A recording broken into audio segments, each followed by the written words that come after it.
everything with it, and then obviously everything in between. Yeah. Now, I think the biggest hurdle that at least I've seen and had in conversations that I've had with customers, with other with vendors and with other SIs and stuff like that is trust. Yeah. Right now, obviously, Salesforce, with the trust layer and all the rest of it, being in this space for so long, they're obviously I'd say ahead of the curve in terms of like trust with stuff that's inside their ecosystem from an AI perspective. But at the same time, there is a certain amount of hindrance to taking it on, because I think there's essentially two types, right? So you've got all that internal stuff that you're talking about there. Yeah. Send time optimization, the content creation, all that sort of stuff that is empowering marketing people to be able to do their job quicker and arguably better, right? Especially if it's got all of that information with tone of voice and sentiment, blah, blah, blah. Now, that's probably where you dip your toe first, right? If you're not sure, use the internal stuff, because it's not going out in front of your customers, it's not going to damage your brand if it's wrong, et cetera, et cetera. Yeah. But then there's so many features that also can be utilized to automate interactions with customers, as I alluded to earlier, with chatbots and interactions with customers, automatic emails and all that sort of stuff. How can we trust it?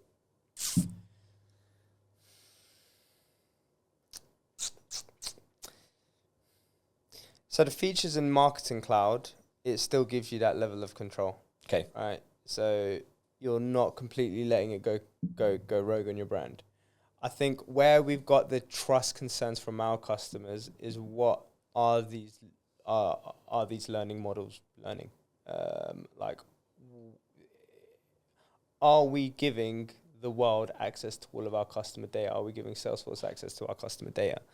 And the short answer to that is no, right? Because of that trust layer that Salesforce have, zero copy, it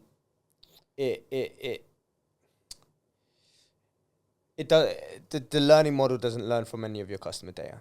It does not store any of that customer data. So customers usually then feel it gives people that reassurance that that's the case.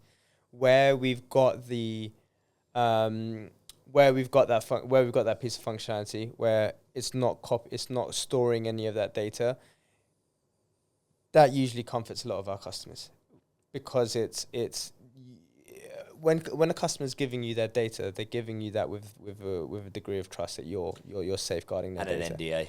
And an NDA, exactly. So that's a big part of it.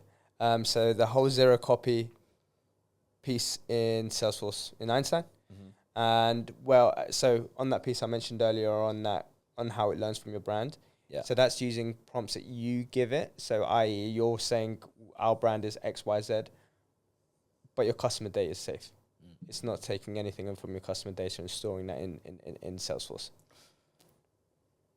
But then, say I've got a relatively complicated journey for a segment of customers, i.e. emails, WhatsApps, SMSs, all the rest of it, to get them to a certain point, taking them down that journey. When you've got decision splits and prompts and stuff within those journeys, right, and say if someone comes back to this email, this happens. If someone opens an email, this happens. If someone ignores it, X happens. That sort of stuff. Can AI...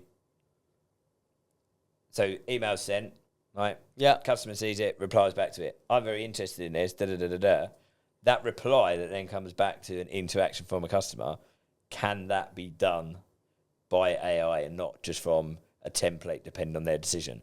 For example, well, I think you know what I'm trying to get at. Yeah, absolutely. Okay. No, so look, I think this is the benefit of the Einstein 1 platform. Yeah. So what you're alluding to there is that crossover between marketing and sales. Yes. So whereas kind of you use Einstein in marketing to prompt that interaction from the customer to reach back out to you, is then crosses over to the sales process.